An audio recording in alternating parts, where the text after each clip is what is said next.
Was it a mistake? Or something planned? A strike gone wrong? Or a careful hand? A school was hit, 165 souls gone, innocence buried before the day was done. We argue how it happened, who's at fault, who's to blame. But deeper than the question is why it came. That propaganda machine moved fast, took hold of every frame. The same hands soaked in blood now, speaking out in pain. They brought a grieving voice to screens across the land. A story full of sorrow, just like they always planned. But somewhere in the story, between the tears and cries, a detail slipped unnoticed, a truth they couldn't hide. She said the day that we went to school, something didn't feel right. Saw the fear in the teachers, you could see it in their eyes. I pulled one of them aside, said, "Miss, what's going on?" She said, "War has just started, but don't worry, stay calm." I gathered all the kids who would ride the bus with me, took them downstairs together, trying to keep them at ease. The girls were up above and the boys were down below, just a door in between, but it wouldn't open though. I tried to reach my brother, but the door was locked tight, so I had to leave without him. Didn't know it that night. When I finally got home, they were calling my name, said the school had been hit, nothing's ever the same. The story starts to crack, something isn't right.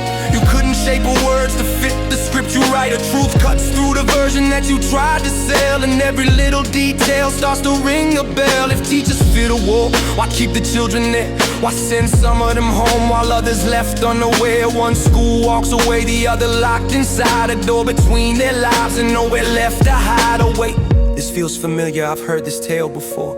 Let me take you back in time to 78 once more. Abaddon, a cinema, a fire in the night. Hundreds trapped inside with nowhere left to fight. The doors were set locked shut as flames began to rise. Smoke filled up the hall and no one heard their cries. Do you see the pattern, or is it hard to trace? When tragedy becomes a tool to shape a narrative's face. Two tragedies, 48 years apart, one common threat, a regime with no heart. Now back to our story, so tell me who's to blame? The one who may have missed, or the one who set the game? The one that may have accidentally struck that school, or the one who placed the launches, breaking every rule, where kids kept there knowingly, used the shields in place while others faced the locked door, no way to escape that place.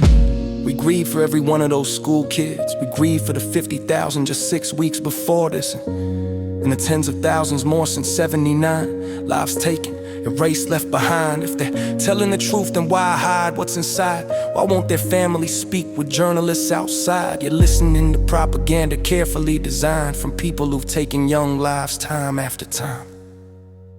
The despicable part is that the left tried to gain political points from their death. You're selling your morals to tyrants and their scheme, not realizing you're seen as less than human by that regime.